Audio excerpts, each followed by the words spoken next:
You are starting a business. Congratulations. But let's talk about 7 things to do in your first week to get the word out, to attract clients or customers, and to not lose your mind. Oliver, you're going to make me lose my mind. If you're new here, welcome. My name is Tara Wagner. I have been a small business owner for nearly 25 years. I'm now an accredited small business consultant because I love small business and I love helping real people build real businesses. To learn how I help solopreneurs make 6 and multi-six figures, be sure to check out my free class, Profits Not Problems, linked below. And let's get into the 7 things that you need to be doing in your first week of business. Now, I recently put out a video on what to do before you launch your business. And if you haven't seen that yet, make sure you watch it because there's some things in there that you need to have already done before that first week of business. I'm gonna assume in this video that you have those things already completed, ready to go. Because if you don't, you really shouldn't be launching your business. They are crucial before you even hang that shingle and say that you're open. But once you have that done, the very next thing we need to do is create a launch plan. How will people know you're open? What do you plan to do to get the news out there? So this could be things like announcing it on social media, especially social media where you already have a following, because obviously if you're launching a new social media platform for your business, you might have no followers, and so announcements don't really make sense over there. You could also send this out through emails to people you know or to strategic alliances. Strategic alliances are other businesses, companies, people that have your audience, but they don't necessarily serve your audience in the same way that you do. For example, a bookkeeper might have a strategic alliance with CPAs. Where else do you have an existing audience? Not just online platforms, but also in real life. Think about friends or family. Now remember, our friends and family may not end up being our clients and customers. We probably don't want them to be, but they can end up being great referrals. So reaching out to them and saying, hey, I am launched. Who do you know that you can share this with? Can you get it onto their platforms?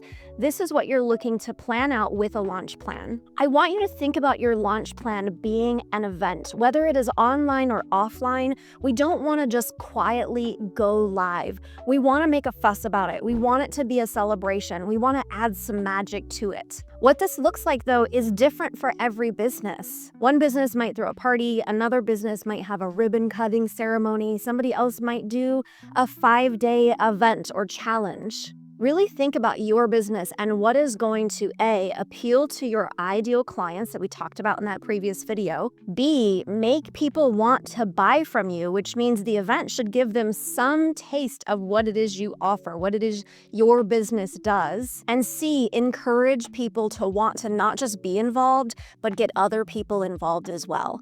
So really think about what can this look like for you? And then lastly, consider whether or not a launch incentive is going to be right for your business. This could be a limited time discount. It could be a freebie, a bonus, maybe a demo or a trial of some sort. If you're doing this, I want you to put some limitations on it. So offer it for a very specific amount of time or for a very specific amount of people. We could talk for hours about what your launch plan could be, but what I'd rather do instead is drop a comment below. Let me know what your business is and maybe some ideas you have. And if I have any ideas, I will reply with those as well. Now, your launch plan can actually happen before you launch and probably should happen before you launch. This next one has to happen in your first week and every week thereafter. But in week number 1 specifically, you need to spend at least 75% of your time marketing, because no one can buy from you if they don't know you exist. Now, if you followed my steps from what to do before you launch your business, you already have a marketing plan in place. But what most people forget here is just how much time goes into marketing in your initial days and weeks. You really do need to be thinking of your job right now full time as a marketing job. All you are doing in every spare business hour you have is marketing, marketing, marketing, marketing. Again, 75% of your time is where you should be shooting to land. Now, what this looks like will depend on your marketing plan, but here are some things that I want you to consider.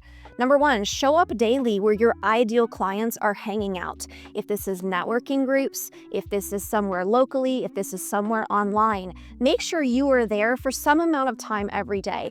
Just be mindful mindful that the strategies you're using there are actually helpful. Something I teach in my Breakthrough Boss course is sales conversations. And some of those sales conversations are not just sit down and talk about sales, but really how do we talk to people to get them into sales conversations? How do we start a conversation, and how do we lead that conversation somewhere? You need to make sure when you're engaging with your ideal clients that it's purposeful, that it's meaningful, and that it has direction. You're not just showing up and spending hours every day chit-chatting and getting to know people. You really need to be showing up as a business owner and letting them know how you can help them. But obviously, we're doing this in a careful way because we don't necessarily need to be spamming people either. If you're already in Breakthrough Boss, head to the lesson where we talk about strangers to sales. If you're not in Breakthrough Boss, what I want you to consider is how can you show up in a way that shows your expertise in subtle ways. You're just planting little seeds, and that offers real value from that place of expertise. So you're answering questions, you are helping people to understand something, you're offering a mindset shift, and then from there, you're letting them know, hey, if you want to talk more about this, let me know. This will look different depending on the platform or the location that you're in, if you're in a grocery store versus a networking community versus an IG comment thread. Just make sure you're showing up to offer value and let people know what your expertise is at the same time. Second, prioritize engagement, outreach, and if you're doing content, value-driven content. You're trying to build relationships here, and you're trying to show that you have something of value. So in the beginning, you may actually be giving away some really great stuff that they might be paying for or should be paying for. You're really giving it away to make sure that you can drive home that value and show that what you do is different or that it's good. But I really want to put emphasis on the engagement and the outreach. A lot of people will put content out there and expect people to just come right back in. And that's a little bit like opening the door to your business, but not stepping outside and inviting people in. Content marketing is not outbound marketing. I want you to think about going out to people and bringing them back in. So don't just post on Instagram and wait around. Go out to your ideal audience, whatever other accounts they're hanging out in, and comment, engage with them. Bring people into your ecosphere. Don't wait for them to find you, or you're going to be waiting a very long time for the algorithms to catch up. And then third, start real conversations. This can be in DMs, it can be in comments, it can be in email replies, but it should also be in person. Get on coffee chats, invite people to talk to you, get out into your neighborhood, into your community. Whatever you can do to connect on a human-to-human, face-to-face, toe-to-toe basis, sitting down with somebody and having those connections.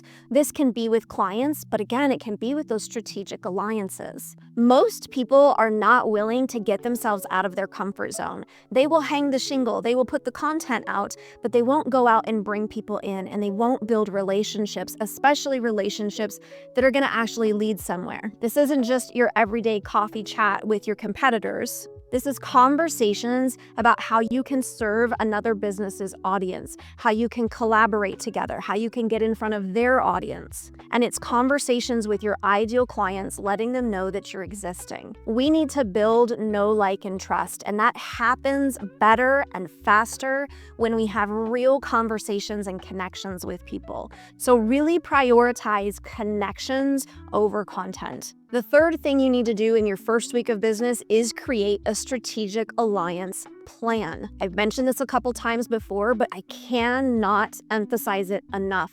We need to leverage other people's audiences. Someone else, some other business out there has already built an audience that is very similar to yours. This doesn't mean you're direct competitors. This can be very different businesses, but we need to figure out how can we get in front of them. Identify complementary businesses for potential partnerships, referrals, or even just shout outs. The more we can do this, the more they can help us launch. An example of this would be a coffee shop who connects just with their local businesses around them, offering some sort of discount or just inviting people in. A landscaping business might be building a strategic alliance with general contractors, businesses who are working with people who are remodeling their home. A health coach might reach out to a fitness instructor. A fitness instructor might reach out to local physical therapists. A writer might reach out to libraries or a local bookstore to work out some sort of workshop for their audience. Whatever your business is, there are complementary businesses out there that you can partner with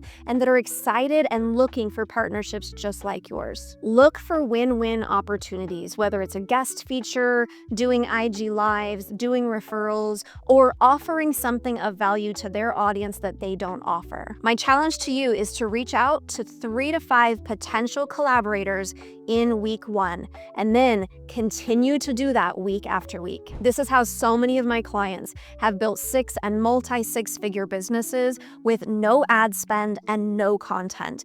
They are maximizing those strategic alliances. Again, someone else has built your audience.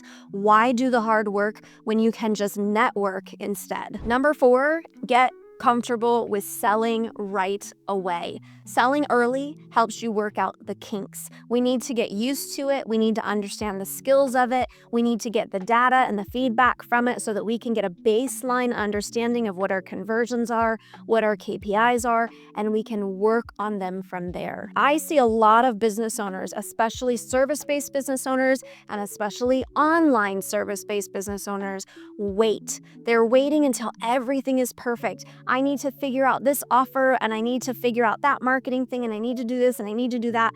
Perfection is the enemy of profit. Do not wait. Get out there, start having sales conversations and start selling, even if the offer is not worked out yet, even if it is in beta, even if you're still figuring stuff out. The feedback you get from the marketplace is going to help you perfect it. You could consider something like a soft launch or a beta launch to warmer audiences. So this could be friends, networking groups that you're already a part of, past colleagues, past clients even. But if nothing else, I want you practicing talking about your offer as a sales pitch every single day. If you don't normalize sales from day 1, sales aren't going to feel normal in month 6. The 5th thing to start doing in your first week of business is start building an email list now. It doesn't matter what kind of business you have, you're going to benefit from having a list of people who are interested in what you do. There are a lot of ways that you can do this. It can just be a wait list, it can be signing up to get a discount code, or it can be creating a really juicy lead magnet or something that somebody wants to get their hands on, like something that is actually of value, something you could charge for essentially. And you're charging in exchange for their email and their name versus a dollar amount. When you have something like this, whatever it is you are using, share it. Ask friends and family to share it. Put it out to everyone you possibly can. Do not hold back. I know a lot of us feel uncomfortable sharing what we're doing with friends and family, and if they're not a safe place to do that, don't do it. That's okay. If they are at all friendly to you, use this opportunity. Be excited, share your excitement, and ask them for this small favor. Can you share this with anyone you know that might be interested in X, Y, or Z? Don't ask them to just share it with anybody. We want qualified leads. I would rather you have 10 qualified leads than 100 not qualified leads or 1,000 not qualified leads. But don't feel uncomfortable asking people to help. What I want you to be thinking about, though, is that we're front loading this. We're not going to be asking friends and family forever. We're not going to be bothering people forever. But in this initial launch week, when you are getting up and running and off the ground, put it out to everybody. Ask them for that favor. Use the energy and excitement so that everyone's doing it at the same time. If you do this really well, maximizing your inner circle, pretty soon you're going to be reaching out to their inner circle and then to their inner circle, and you're no longer going to have to bother your friends and family with your business. Also, make sure that this email list is easy for people to get on. So I want you to put that sign up everywhere. It needs to be in your email signature, the homepage of your website, social media bios, and I would really consider running some inexpensive ads to it if you have the ad budget and if that's part of your marketing plan. If you need help finding the right lead magnet, email list provider, designing sign-up pages, even ways to promote it, be sure to grab my Browsers to Buyers course to cover all of that and more. The link is in the description. Now, up until this point, you can see that everything we're talking about is marketing, marketing, marketing. 75% of your time really does need to go to marketing. And moving forward, keeping as much time as possible towards marketing is going to be necessary as well. But let's get into what we do in that remaining 25% of your time. Number 6, start tracking your metrics immediately. Number 7, refine your daily workflow for efficiency. I want you to remember this. The habits you start with are going to be the habits you strengthen. So whatever you're doing in your first week is only going to amplify as you go forward. It's really important that we start off strong. I recommend starting your day with some personal routines, things that are going to get you really amped, ready to go, focused, excited for the day. And then set dedicated blocks in your day or week for things like content, outreach, admin, sales, and so on. If you want to know exactly what to focus on and how much time to spend, I go through that in more detail in my Profits Not Problems class, so be sure you've saved a seat there as well. Also, automate as you go. This is highly personal. It's going to look different for different businesses, but just look for ways to save yourself time. What can be automated so that you don't need to be doing it? And then stick to revenue generating activities first in your day, meaning when you are at your best and at your freshest, marketing and sales come first. Everything else comes after that. Now, I have a bonus tip for you, and that is to set some realistic expectations, because I know a lot of people are selling the pipe dream, but across all industries, it is normal to not be profitable for 2 to 3 years. Obviously, we can do better than that, but understand your industry norms, not the exceptions to the rules, so that you're not discouraged when it's not happening as fast as you think it should. Although that 2 to 3 year is kind of the standard overall in business, here's what I see with my clients and students who follow my methods. For service-based businesses, online or offline, it usually takes at least a few weeks, up to 3 to 6 months, to see momentum and profits. Not just revenue, but actual take-home money. Some industries that have more skepticism behind them, like coaching, might take a little bit longer to build trust and authority. But your progress is going to be dictated not just by the industry, but by your marketing plan, how aggressive it is, how well suited it is to you, your strengths, or even your clients, and how much time it takes you. For instance, if your whole marketing plan is reliant on content, content is not very fast. But if you're doing a lot of networking and strategic alliances, you can see clients within a couple of weeks. Make sure to give yourself enough financial runway to weather whatever that timeline might look like, but really make sure that you're doing your part to not run out of runway. Again, don't just hang a shingle and expect that to be enough.